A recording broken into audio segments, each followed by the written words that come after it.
Phil Myers from Myers Metal Detectors, and Jeff, I believe we're live, aren't we? I don't know. Mine just cycling. Uh-oh. Anyway, folks, Phil Myers here from Myers Metal Detectors. I'm just going to go like we are live, and hopefully we are at this time. And I'm here. Anybody hear me? Jim and Lynn, and they're the Minnesota Beach Boys. Is that who we're talking with? I think they're all frozen. I think this internet just sucks bad. Can you hear me there? Jeff, can you hear us? This seems like it looks like the guys can hear us, so I guess we'll keep going. Anyway, Jeff, are you still there or are you froze? Or maybe I'm froze. Well, I don't know. I'm hearing about every other one, so okay. I'm going to send him another link, and then. Well, it looks like with the hurricane out in the Gulf, it's we're going to blame it on that, on ETA. It looks like our internet is not working as well as it should be, but we're going to go ahead and get started anyway. And we're sending Jim another link so he can join in. Hopefully we see him. Well, there he is. Did we get him in?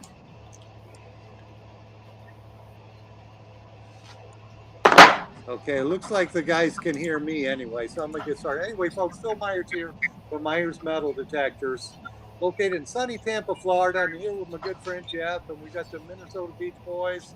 We've got Jim and Lynn, and they're trying to sign in now, and it looks like we're having technical difficulties, but we'll get started here shortly. But Lynn, if you want to go ahead and introduce yourself and talk a little bit, you can. Yeah, hi, I'm Lynn Quillen. I live in central Iowa. I run XP equipment, the Deus and the XP Deus and the ORX. Been on the team for a couple years.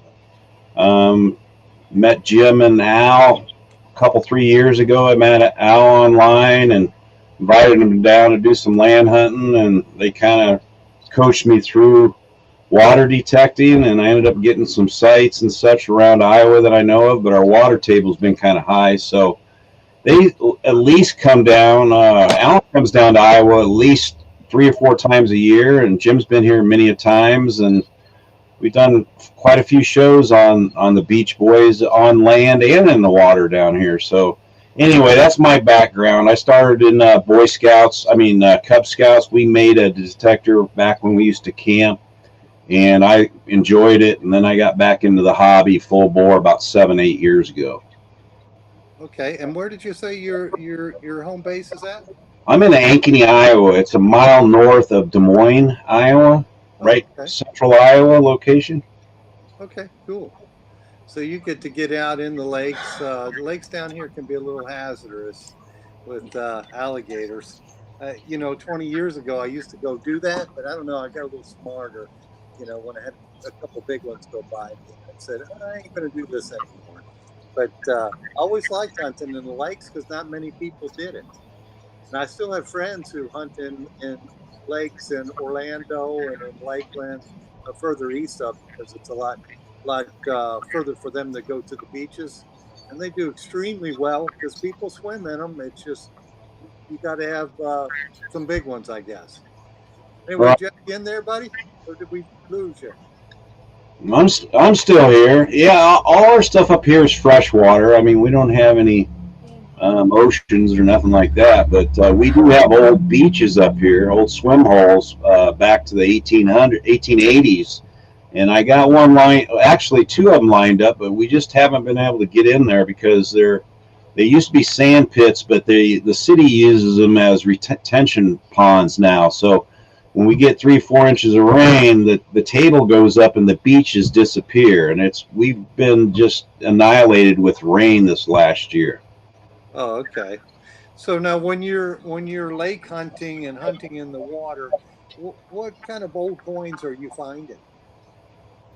Well, I wish Jim was here talking.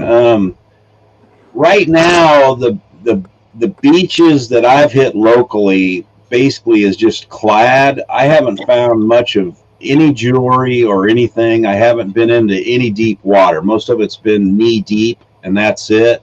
Um, but I haven't found anything super old or anything in the water at all yet. A lot of bizarre, a lot of junk. I know that Al and Jim do many, many clean outs when they hit a lake up in Minnesota before they can get to the good stuff because of the masking. So I got all my suits, I got all my scoops, I got all my gear. I'm ready to go in. It's just I have to wait here personally where I live for the water tables to go down. And does that happen in the wintertime, or is it probably gets too cold and freezes up, does it? Yeah, we're gonna go into a deep freeze. I mean, we were 72 degrees today, but we're gonna, we've already had 10 inches of snow. We got 8 inches on October 13th, and actually I went out plowing snow commercially. But then we got into the 80s. I mean, just nutty weather. But the thing this year that we had was the derecho, and it did a lot of damage to places. All our lakes, parks, state and federal government parks. So they wouldn't even let people into a lot of the beaches and stuff that we have open for the public around the state of Iowa this year. And what was the reason? Was that COVID related or just weather related? That's one reason, but no, we had what do you want to call it? Headline winds that were 134 miles per hour sustained for over an hour, and we got dumped on with rain. It was classified as an EF2 to an EF3 tornado. So the wind just changed the beaches, changed everything, blew around, boats, knocked trees down. We lost millions of acres of crops of, soybeans and corn this year. But it did so much damage to all our state parks and our public parks in bigger cities that they had to close all the parks down. So that kind of took out water detecting for me this year. And then with COVID, it's just not right to go out and knock on people's doors for permission. But I do have a couple fields that I hunt when the crops, came out here in September. So I got to go into those the past month. I've been in the fields, land detecting. Okay. Now, do you guys do any diving? Have the other guys dove, or are they just waiting? I think Alan and his son do some diving. I think they do have a piece of equipment that they're going to work with more this coming up season, next year on diving. I know they have a couple spots that are on private land where there was a lot of Indian artifacts where Jim and Al both have found a lot of stuff. So I think they're going to use that tool and actually dive down. It used to be a trading depot, Indian trading depot, and they found some sword scabbards there and a few other old pieces, some really old coins there. Cool. Yeah, last week on the show we had the people from Blue Nemo, the hookah units. That it's a personal battery-powered hookah unit where you could dive 10 Right. feet and Yeah. floats. And I got one of them myself, and I just got them in the shop, and I'm gonna probably start using one of those going to some deeper water. Yeah, I think Alan and his son have one, so I think they're going to try to incorporate that next season for sure. Yeah. Yeah. So, folks, if you're on here and you have some questions, feel free to, write them in Facebook because Jocelyn, my wife, is on Facebook and she'll hand them to me, hopefully, because they go by too fast for us to answer them. Jeff, have you made it back yet, buddy? I see you there, but I don't hear anything. I don't hear him.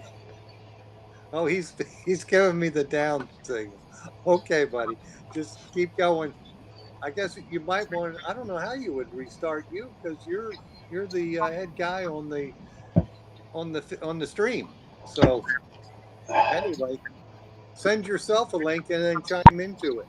Send to one of your emails. That might work. Anyway, we'll keep going here. So you did a lot of land hunting then too with the XP.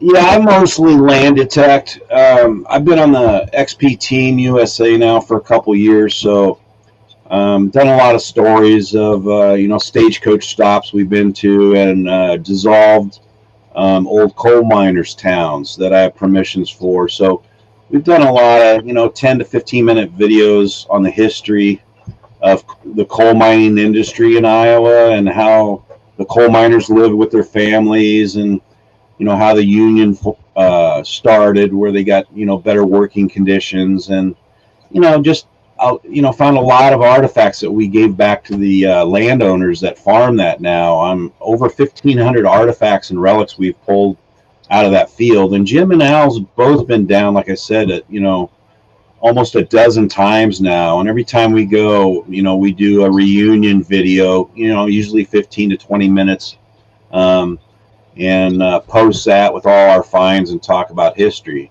Now, Dave Dinatelli and Sonia Harshman and R.C. Dunn on XP Team USA just visited us, came down to visit Friday and Saturday of this last week, and they did really good. So if anybody wants to see the kind of things that that those three found with me, I was kind of a videographer that weekend, this past weekend, so I didn't get a lot of detecting, but I've been there hundreds of times. So I'm sure Dave D's working on some videos for that we'll end up putting on our XP Team USA site. Okay, cool. Now, when you're hunting the coal towns, so they're ghost towns, they're no longer there. Is that correct? Yeah, they opened up in the late 1800s, and of course they're close to railroad tracks, here in outside of town.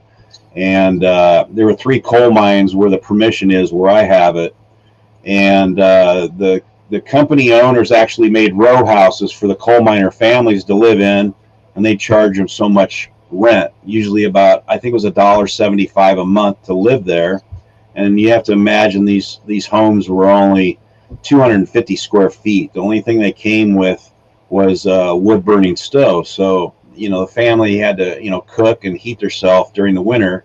No running water whatsoever. They had wells all around this community to get water, and then they had a basic mercantile store where they could get credit on their wages towards flour, coffee, bacon, whatever they were selling at the mercantile store, which was overinflated to the coal miners. So once the coal miners formed a union, they couldn't keep raising the price of rent on these guys, but they also went to 8-hour days and subject everything to legal age. There were kids working in these mines, which was very dangerous. The mine shafts went down 600-700 feet on hydraulic elevators, and they actually used mules to pull these smaller cars up to the surface to unload this on box cars for the railroad. Now, did they have the coal tokens or script like they did at other coal mines?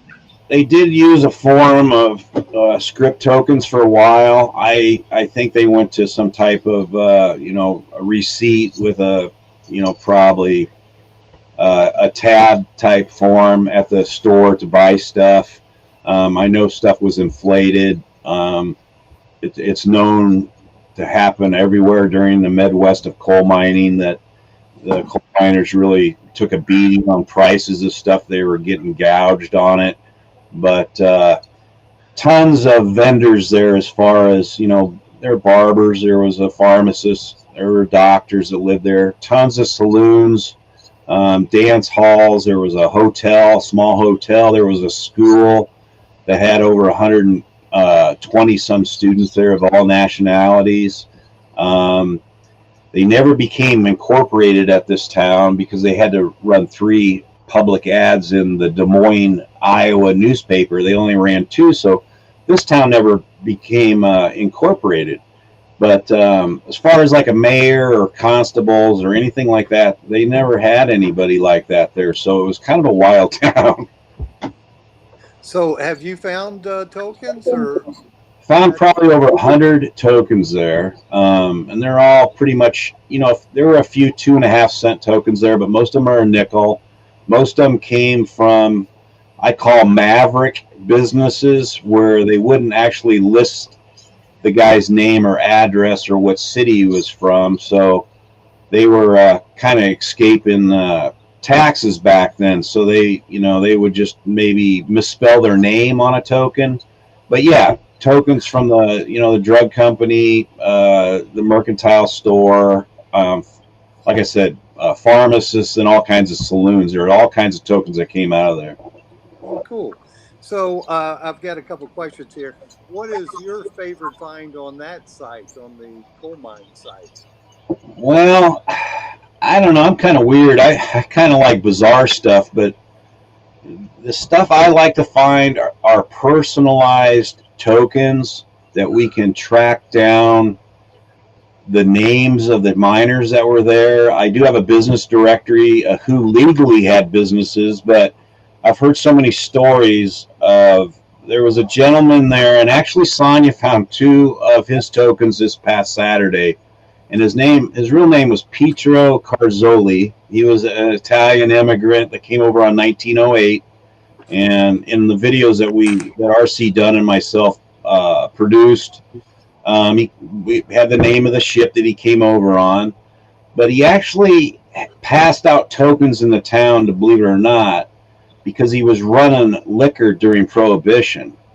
He was a bootlegger. He never ran a business in the town of Enterprise. I heard stories that the curator of the state of Iowa told me that someone would give the guy, $1. He'd hang a bottle out on a fence with a wire at midnight, and the guy would pay him.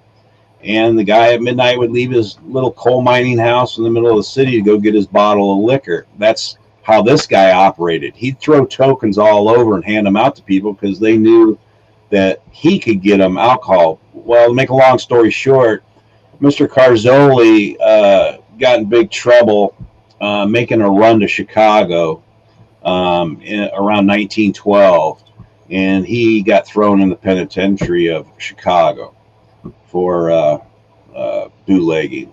But yeah, my favorite is probably tokens with a name that we can try to pass down to, let's say, a great grandson or a nephew, and give an in-person, thing back from their great grandfather or uncle that worked there. The most valuable piece that I found, there's a lot of fraternal organization pins that I found there. There's miner tags, 6 different kinds of miner tags they use there. I found miner tags from Colorado and Utah and Idaho there. So miners packed their bags from out west and came to Enterprise in Iowa to work, and they probably just, they lost them somehow, or, they fell through a crack of their, the boards in their house, and then we ended up finding them. But it's been a lot of really cool stuff there. Awesome. Jeff, did you make it back on yet? Looks like it. You can hear me or not. Yes. So chime in anytime. I'm holding up all the air. Let's talk about some of the settings you use, Lenny, on your dais. Yeah. Do you all have an ORX as well? Yes, I do. Have them both. Usually when I have a visitor, let's say an old neighbor or a cousin will come down from Minnesota, I'll let him use the ORX, to try to teach them. You got to keep it simple for the guys from Minnesota. That's right. You do. So why don't you tell us why you give them the ORX to use when they don't have any experience? Well, it's pretty simple. There's 3 tones only. XP broke out, the VDI numbers on those 3 tones. But, if I hand it to let's say a new person that wants to buy a new detector, and tell, let's say I take him to Enterprise right now, before the frost goes in the ground, I'll say, here, this place is 130 to 150 years old. You should probably dig all the mid and high tones. And, that's including, some gold with it. Actually, I found a 14 karat gold fraternal organization pin that came from the East Coast Enterprise, and that guy lost that. I gave that back to the homeowners, the landowners, excuse me. And I found that with the ORX, a VDI of 55. And, you know, the thing with XP stuff, you can choose what you want to hunt that day. If you're a little, lazy and you just want to kind of cherry pick a place and only hit high targets, you can do that with the Deus, and you can kind of do that with the ORX. But I would basically tell a new user to dig the mid and high tones until he gets used to that VDI number. The ORX uses what I call under profile under the Deus is called, if you go under profile and go to either XY screen or ID normal, all your frequencies that you need to choose from, depending on which coil you run, will ring up the same VDI. So let's say if you're on a high frequency, with the ORX, and let's say a dime comes in the 91 VDI, if you go lower on your frequency with the ORX or with the Deus, excluding the super high frequency coils that XP makes, but the X35s, the older low frequency original coils, that VDI is going to stay 92 on a dime. So that's kind of nice. And I would just encourage the new user to dig mid and high tones. And if he's not out detecting, put the detector upside down, put the remote in your lap, put the coil between your legs, grab a nickel, a dime, a few pieces of, iron, and go across the coil and see what it rings up on VDIs on the remote, so you kind of know. But there is people that dig everything, and you really should. If you're at a weird place that's super old and it's pretty clean when you go there, I would probably dig a lot more than I would normally if I only had like a 1 day permission. But where I go now, I've been there hundreds of times, so you learn the place. You know what I mean? Absolutely. Yeah, the discrimination determines where you're at determines what discrimination you run. And Right. I guess with that site, there was probably how many people were living and working at the coal mine when it was up and running? There was over 1,200 miners there, and most of them had families and children. So, it was pretty big. I know some coal miners ended up getting jobs in the city where I live, which is only a couple, 3 miles away. But Enterprise was there before Ankeny, so I know, like, when I find a token that says Lamb and Nelson on it, I know those are butchers. They were the butchers guys that worked at Enterprise. But what happened was, Lamb ended up leaving Enterprise. He was sole owner, and he joined Nelson in Ankeny. So, people move around. Some of them became farmers. Now, the mines didn't close because they ran out of coal. They ran out of drinking water. They dug so many wells for all the people in the community there that they didn't have any water to drink. So that's why they closed down. There's tons of coal there. They just didn't have any drinking water, to cook with, drink, bathe, or whatever. So that's why the mine closed in Enterprise. Not very many people know that. Oh, okay. All right. Well, I've got a couple questions here, and the one is from Joe Busy, and he's asking the most historical find you found, and it can be anywhere, not necessarily. Oh, just me? Oh, well, I'd say May of this year. RC Dunn, he's on XP Team USA. He lives about 5 miles from me. We kind of a partnership. I work for him, seasonal work at the racetrack in Altoona, Iowa. I run one of their main cameras for him during the horse racing season.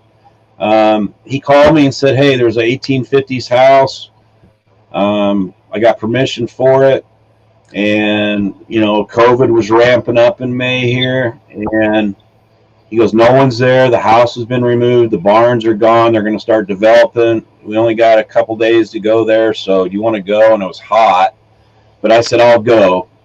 And RC was doing really good. He's finding some barbers. He found a large scent there and everything else. And I was running the Deus that day. And I hit a really good signal. And I think it was a 93 VDI. And I opened up a plug about 8 inches deep, and I could tell I was close to it, but I didn't get it out of the plug. I knew it was in the hole, so I went down with my pinpointer, and I just took one big scoop with my glove and brought it up, and I got an object that was dark, and it was full of dirt, and it was huge. It was like an eighth of an inch thick, and it was heavy. And I was thinking, oh my goodness, I wonder if this is like a Morgan or something, silver dollar. But it wasn't. It was still dark. So I started rubbing it, and then I even said in my video, I go, it's probably just a horse rosette. But it wasn't. So I started rubbing it when I was videotaping, and I could see a bust on the front. The guy's facing to the left. And I even said on my video, I said, this guy, it's a guy with a beard. And I said, I think it's Ulysses S. Grant. And so I started scraping it even more, and then I turned it over. And I knew it was Grant, and I turned it over and started scraping it on the back. And I thought it was a vessel, like an old ship vessel, but it wasn't. It was actually a horse pulling a guy that was plowing a field back then. And it has some passages written on the back of this token that Ulysses S. Grant actually phrased back then in the 1860s. But this is a piece that's really rare. I've seen some that have dates, but this is actually a running for president token. So it would be like a campaign button, but this thing is huge. It's bigger than a silver dollar, and its dates 1863. So it was right before he ran for presidency. So I don't know if if he had campaign people there, or I doubt Grant went through Iowa campaigning, but it's actually a really cool piece of history. I found that. Oh, awesome. That's my favorite lately. But yeah, tons of other stuff, but I just think it's cool, That's cool because it's from a presidential election. Mm-hmm. So we have gotten a bunch of questions. Jeff, did you want to jump in, or you froze up on me, buddy? Yeah, Jeff. Yeah, froze up or not, but let's talk about some of the coils. The X35. I know what I've got is I just bought another Deus, and I got the water kit coming, and I've got the 9-inch X35 coil. On the Deus I have now, I've got the 11-inch X35 and the both high-frequency coils. What's your choice for the high-frequency coils, and why? I have both high-frequency coils, too. I love the 9-inch. I got it first. They came out before the X35, and I loved it. But I hunt a lot of home sites in town, in urban areas, right? And if it's a place that I get to go back to many, many times, you got to imagine a house from 1860s. It's had a roof, every 20, 25 years. So there's going to be nails everywhere. There's going to be nails from old decking, whatever. There's going to be tons of roofing nails when they replace the roof. So I ended up getting the small elliptical coil. So when I finally get down to the nitty gritty of wanting to get up by the house, the first 15 feet around the perimeter, I'll use that elliptical coil to try to get in between that iron that's still there to see that object. So I kind of use it as a cleanup piece, but I know the guys use it in the water all the time, because when you're in the water, if you're trying to swing, let's say the huge X35 coil, you're looking at, a lot of pressure trying to swing it back. There's just going to be so much work and exercise to swing that big coil under the water. So a smaller coil like a 9 or, the elliptical HF would be great in the water. It goes, you're right. It goes a super high frequency. So I wouldn't take it to like a city park and use the HF coil, unless you want to start in like 14 kilohertz, kind of an average type frequency for all metal detectors that's been around forever.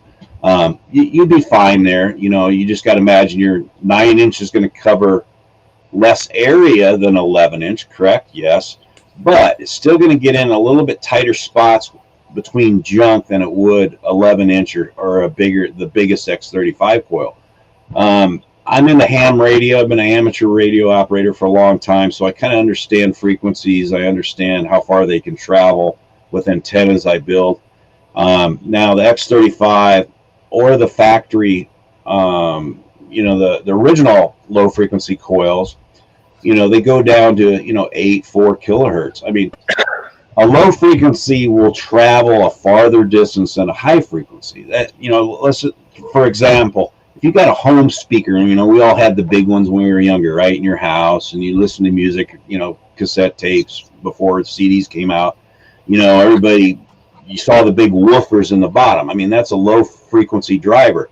That travels a lot farther than the little tweeter that goes from 16 kilohertz way up to above your hearing. That you can even hear that high. So low frequencies will catch deeper objects better, I feel. But if it's a minute object, those high frequency coils are really good. Like if you went to a bunch of kid parks where, let's say, or a soccer field where the women are sitting on the sidelines with their toddlers, they lose a lot of rings, necklaces, because they're on a blanket. The toddler grabs their necklace, they lose something nice in gold, or they lose an earring. That's a good place to use that high frequency coil. Try to find little gold items, something that they lost. Any of those tot lot parks are very well known for dropping new gold and silver objects of jewelry. Those are good places to hit, when you can't get into a place that's raining, because most of them have either wood bark, some of them have rubber chips now. I don't know how it is out east where you guys, what they use for safety, what do they use around swings and stuff at parks now for safety? Are they using wood chips still, or rocks, or A little bit of everything. Yeah, it kind of changes, right? Yeah.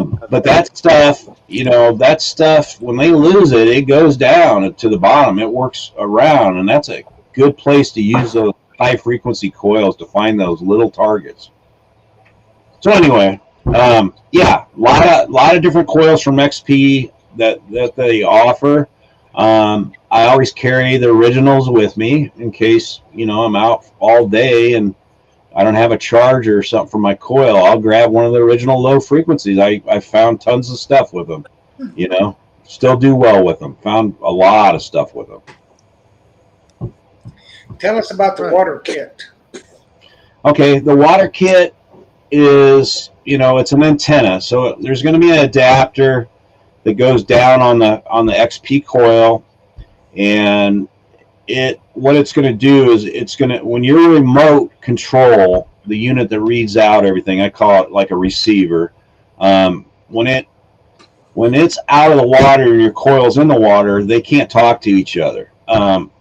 You got to have a way to get the information from the coil that's down by the sand, or whatever the surface is in the water, or the water itself, to be able to communicate with the receiver, the remote, and your headset.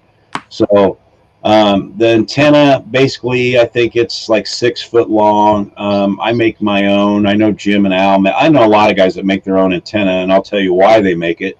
Anyway, you wrap it around the telescoping shaft, so you have enough access, extra length of wire, and you want to bring it up to where your arm sits, or to the back of the remote, and that's so you can actually communicate why it's in the water. Now, if you get into real deep water, like Jim and Al get into, 6 feet of water, that's pretty deep. You can't have your remote on your shaft anymore. There's a metal thing that kind of goes around your neck. It's like a cell phone holder. Walmart used to sell them. I think you can still find them online. But what you do is you put your remote in with the water kit that you buy from XP, it comes with a waterproof pouch. You've probably seen it. Oh, you don't have it. You don't got it yet, right? You ordered one. Yeah, it's a waterproof pouch, and you'll put your remote in there, and it'll, that way when the antenna comes up off the shaft, while the shaft and the coils in the water, it can communicate. But this holder I was talking about is actually made for cell phone holders. So you put your plastic water bag, watertight bag, on this piece, and it kind of just dangles off your chest in front of you. So when you're swinging the coil and you're in deep water, you can just read, you can see your VDI numbers and such right then on your remote. And you can also push your buttons on your remote while it's in the bag also. Some guys won't even wear a remote. They'll, the puck on the WS4 headsets, there's an adapter piece with a 1/8 inch input on it where you could actually just put your puck in a waterproof bag by your neck, and you could just run earbuds, like waterproof earbuds or whatever you want instead of your headset, and run into the jack on the back of that bag that's waterproof. So you could just wear earbuds in the water and go by tone only on your objects, which I like to do. I don't know if you guys have done it, but RC Dad and myself, we've been in the field. We've been out 3-4 days in a row. We're not being really good at charging our stuff when we go home. Sometimes we're tired, we'll leave it in the trunk, and then all of a sudden, oh no, my remote went dead. I don't have any more juice. I don't have my charger. What do you do? Well, you can just wear your headset, so you're just using your ears only. You're not using the meters or anything or the VDI numbers or nothing. And you know what? Sometimes you find better stuff doing that, just listening to the tones instead of looking and trying to examine the target ID. Right, for water hunting, we Yeah. kind of do that now anyway, Jeff. When we use our Excaliburs, we go by tone. Yeah. Oh, I know. I was going to tell you. Why do I make my own? Why do a lot of water detectors make their own? The reason is because the length in the water kit will only go to if your remote is on the stem of your shaft where it goes. You know how it clicks in and locks? It only goes to that length. So, like I said, if you get into water and you want to go a little bit deeper, 4 or 5 feet, you need to get your remote out of the water.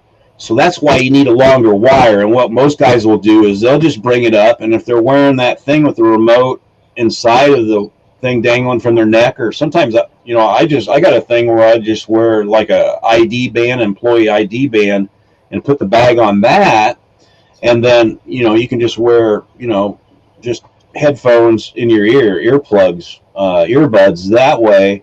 But you need the antenna up. So Jim and Al devised a deal. It's like the end of a fishing pole that I think they like tie wrapped it to the back of the shaft, so it extends up, and then that antenna goes all the way up in the air when they're really deep with their shaft in the water. So it depends how deep in water you go. You know what I mean? Really.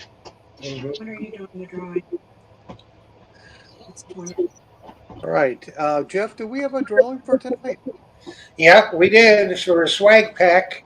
It is Well, a we're hat, shirt, and a fines pouch. yeah, we're a little early now anyway. Yeah, we're a little early. I've got a load of questions here that Jocelyn's handing me. Good, ask them away. So I'm going to ask away, and the one I kind of know the answer to this, but the person's asking if your DAS or your metal detector will go through ice. And I was going to add to that. Have you detected? You said you had all that snow on the ground. You go out and detect them when there's snow on the ground. I had a permission once at a farmhouse, really nice one, and the frost would not leave the ground. And the guy called me. He was so enthused with me doing it. This was like in March, and I said, it might be a month and a half still before I can even get in there. He goes, well, if you want, you could just come over and look and mark them, with markers, and that way you can come back. And I said, no, I'm not. I'm too old to go out when it's 5 degrees above zero with 20-mile-per-hour winds to mark stuff. But you know what? I can't answer that question for you guys because I don't know if it goes through the ice. I don't know. That's a good question. I mean, I've hunted in frost and it works fine. I'm talking, 4 inches of frost in the field. But once I get through that, then it's great. The dirt's fine. So I would say yes, it works. I do. I've got customers who do that, and they say it works just fine going through the snow or frozen ground. Just getting through the frozen ground is the tough part sometimes. Right, exactly. That's a lot of work, and you might, if you find something good, you're going to damage it. Trying to chip away and stuff. I've been there, done that. Yeah. Well, we're lucky being here in Florida. We don't have to worry about our ground freezing ever. So Right, very fortunate. we do the drawing probably about 10 minutes up. Yeah. So we still got a little time. All right. Let me keep going down my list. Okay. I got Glenn Young wants to know: do you detect old garbage dumps or bottle trash dumps? My wife won't let me. She, I got tons of opportunities with friends that actually I know where a lot of old dumps are. From the early 1900s. I know how to do it. I just don't want to do it. It's hard work. It's messy. It's dirty. I know I could find a lot of bottles. I mean, nice ones, but it's always during like mosquito season or something, And Absolutely. yeah, I know a lot of places, but I really don't do it. All righty. Well, let me keep going down here. What kind of depth do you get on you've been on your XP Deus? Deepest point you've done? Well, I can't tell you in the sand or anything like that, or metal detecting with XP equipment in the water. I know that Jim and Al, what's that? Just dirt? Yeah. Well, it depends on the site. If it's really clean, but I really think something's there. In Iowa, we don't go back in time that far. I mean, we started in 1857 or something like that. So we don't go back as far as the East Coast guys or, like Indiana, Pennsylvania, keep working your way to the East. We're missing 100 to 200 years, past. So, I mean, I did a place that was a stagecoach stop in the 1850s, and I was finding large scents at 3 inches. So big things like that we could talk about dirt and how fast they sink all night long, but bigger objects don't fall where I need to go down 10 inches. I mean, I've dug some stuff at 8 and 10 inches, and that's because they might brought fill dirt in after they removed a house, or let's say they put in a pool or something, or they just, did a bunch of remodeling and they had maybe a new foundation. So, there was backhoe in there digging, or they needed a new, water pipe, or, sewage. The sewage was redone or something like that. Then I know something is weird there, because why is clad coins, 8 inches? And we just went through that this weekend. We had to leave a site because the new owner wasn't aware that they did a lot of dirt work there in the past. But you can usually tell. But yeah, I have a coin bed that I did maybe 7 years ago. I think I got 4 times 4. I got 16 objects that start at 4 inches and go to 10. I have no problem hitting any of them with either machine. The ORX is just as deep as the Deus. Now, would I run it full-time deep all time? You don't want to. Once you learn the machines, my style is when I go to a residential neighborhood and hit a smaller yard, I want a fast response. I want the pictures being taken so quick. I don't want to miss something. I don't want to hear a blur and not get a dime or something in between something. I want a fast reactivity time, and that's like 4 on the Deus or the ORX. It's fast. It's taking a picture really quick. Does it cut down your depth? Yes, it does. But that's when I start. If I get it cleaned out and I can go there as much as I want, I'll eventually start increasing the reactivity and the sensitivity. But when I first go into a spot, I have my sensitivity like on 88. I got a reactivity of 4. And I'm just trying to, get the top stuff out of the way first. You know what I mean? But if I have a chance to only go there one time, I'm going to take the reactivity down to like 2.5, sometimes 2, and use that small elliptical coil and try to get in between the new, bottle caps and stuff, that anything that's been dropped the last 60, 70 years. I want to try to avoid that. I know how deep they are. I can tell by the detector. I can tell by the horseshoe on the screen how deep that is. So I want to find something deep. So I'll use that smaller coil, smallest coil I can, 9-inch or that elliptical. If I don't have a one-shot deal at a house. Okay, the 9-inch, that's the circular coil, Yes. and the 9.5 is the elliptical. Yes. Yeah. Okay. All right, cool.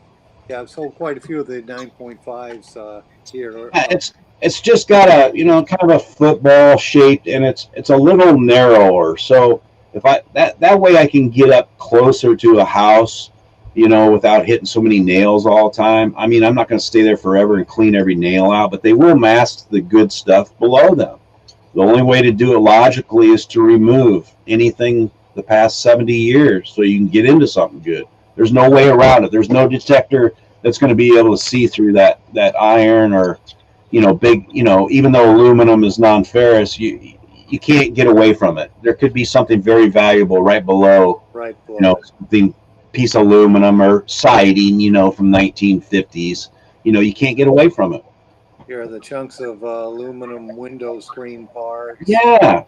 People got new windows. They, went from aluminum to steel siding lately, and it's a mess. Gutters. Some people didn't have them, then they put them up. There's just find all kinds of triangle cuts, all over the yard. Oh, I hate that. And then That's the way it is. jealousy window parts. And Yeah. Yep. And then, Yeah. I have one lot that I hit, and it was loaded with clothespins that were made out of aluminum. Oh, yes. It drove me crazy. Hey, Jeff, you want to jump in here anytime, buddy? Hi, Jeff.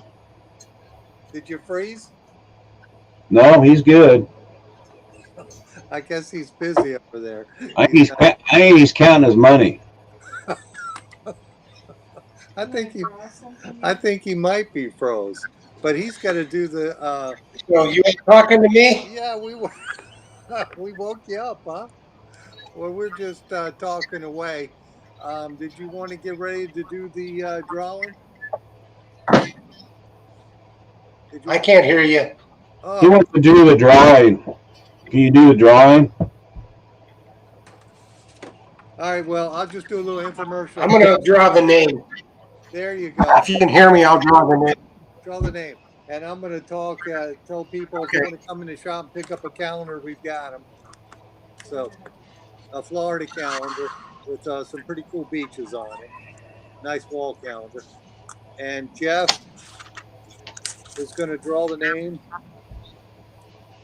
And I'm going to write. Okay, I got it. Okay, go ahead, give it. Okay, Marcia Svensson. Marcia, I know Marcia. I don't know. I can't see nothing tonight, so I don't know if she's on or not. Marcia. I'm not seeing. Give her your number so she can. Okay, yeah, she can text me 813-732-7433. Text me only, don't call me on the phone. And also, well, hand me that phone over there, Gus.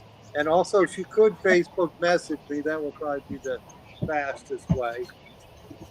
But I don't see her there, Jeff. But you know the 3 minutes. Can you hear me, Jeff?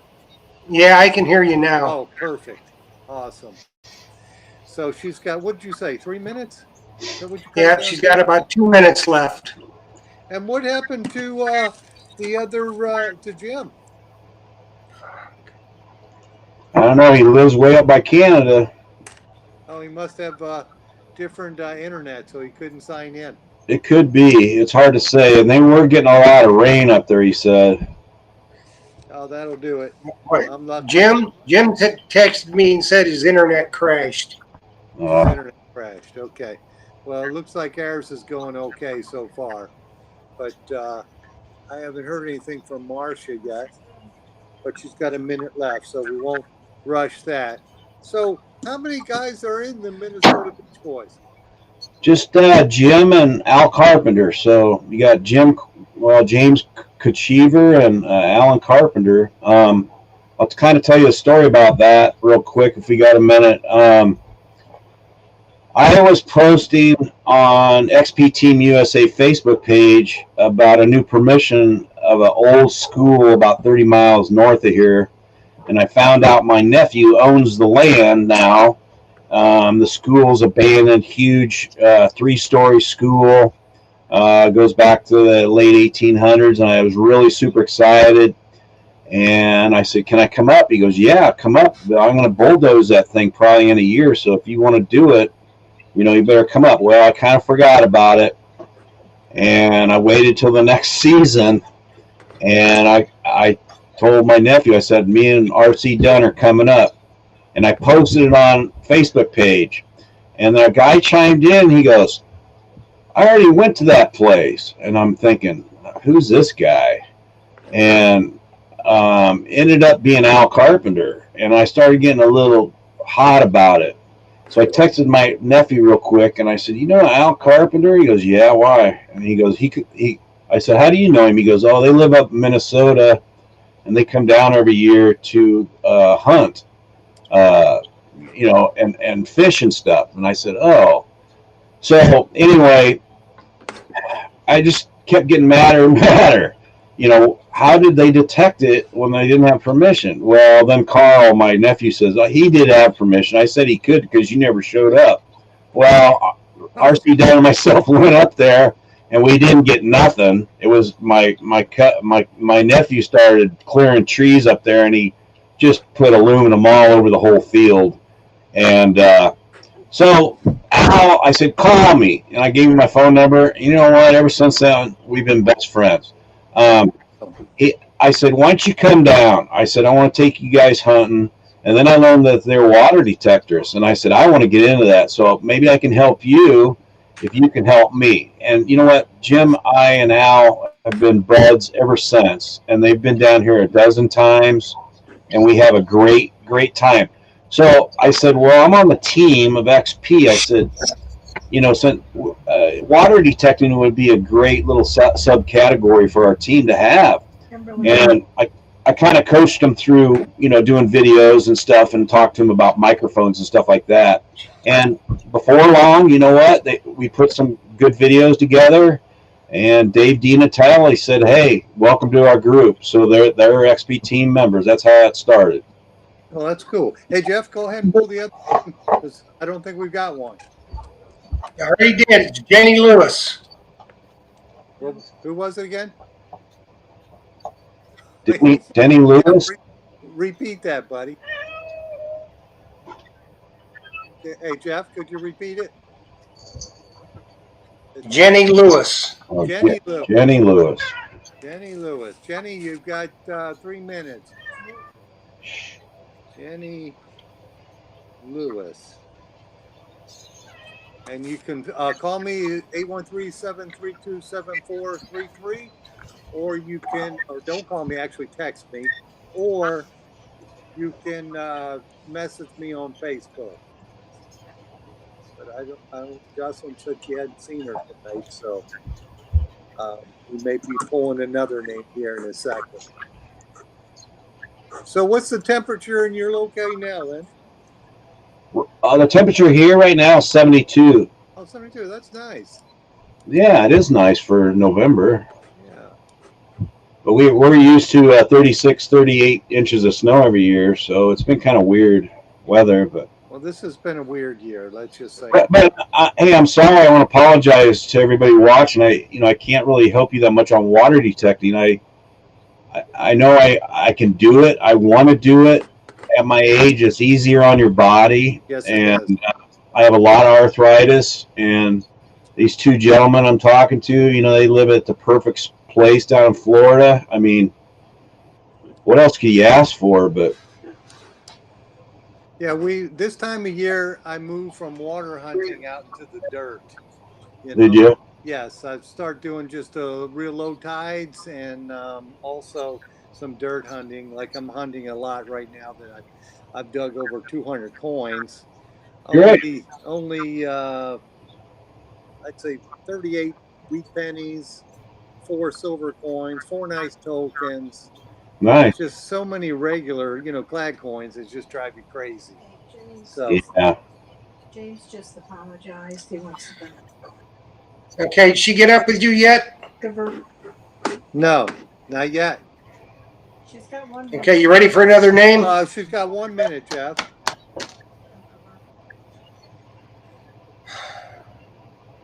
And it looks like, I guess Jim just apologized on the show saying that he'd like to come back on a future date. I guess his internet just was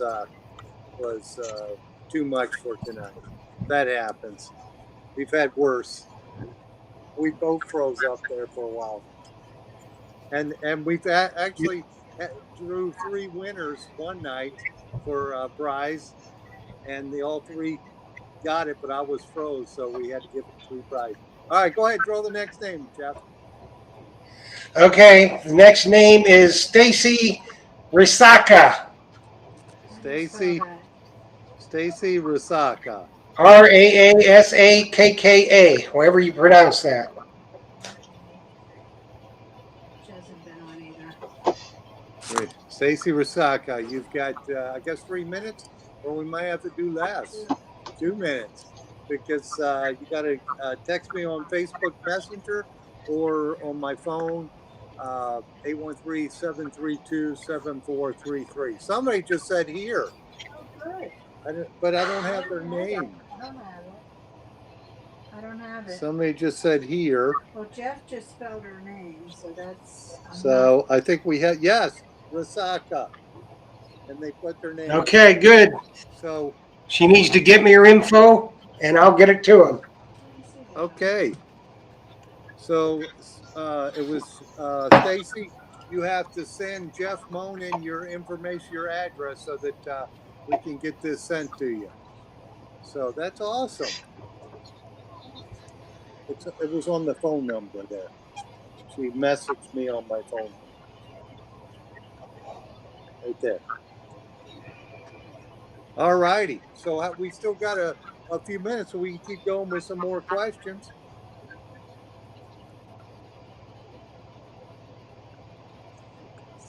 All right. Did you freeze up, Jeff?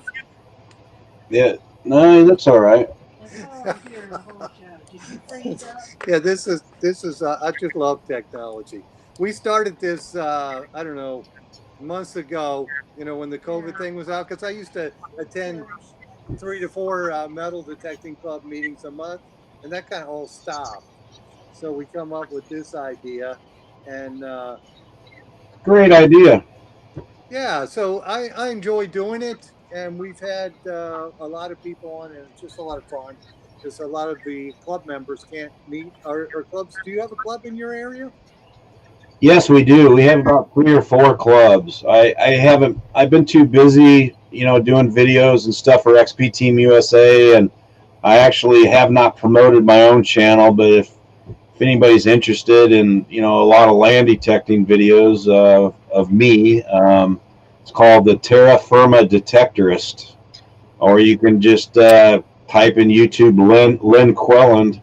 But XP Team USA YouTube, we have tons of informative helping videos for the new user or existing users, and we've done a lot of stories. So if you're ever interested this winter time and you're froze up where you live, come and watch some of our videos on XP Team USA or the Terra Firma Detectorist. And Lynn, if you don't mind, post a link to your videos, to your YouTube channel on our Facebook page. Sure. And somebody's just asking me, Richard's asking me if I sell the pulse dive. Yes, we do, and we stock that one. I guess he wants to do some diving with a little handheld detector. But yeah, post that on our Treasure Talk page, because I'm sure people will subscribe to your channel too. And the Minnesota Beach Boys also have their own YouTube page now too. There's only like 4 videos, but we're going to end up probably putting about 20 on there real quick.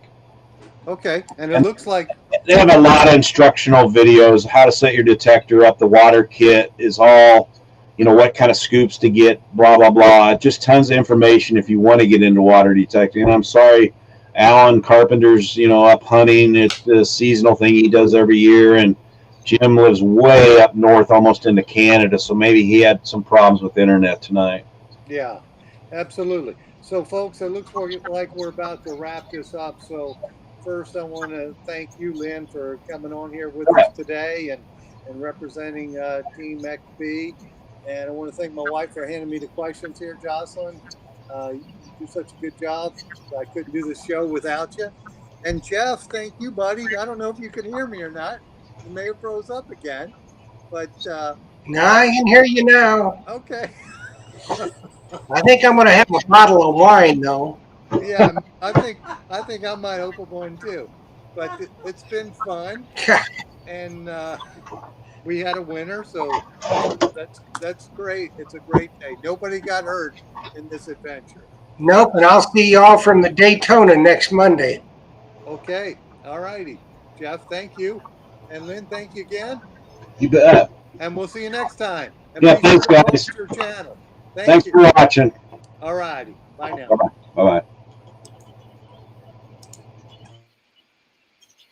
And Jeff, we'll see you, buddy. Okay, man. It's just too bad we had bad technical difficulties, but No, I don't. It's the internet. I got to call. I'll probably talk to somebody in India tomorrow. It won't do me any good, but okay. you All right, know. I'll holler at you tomorrow. All right, later. All right, we'll see you, buddy. Bye now. Bye.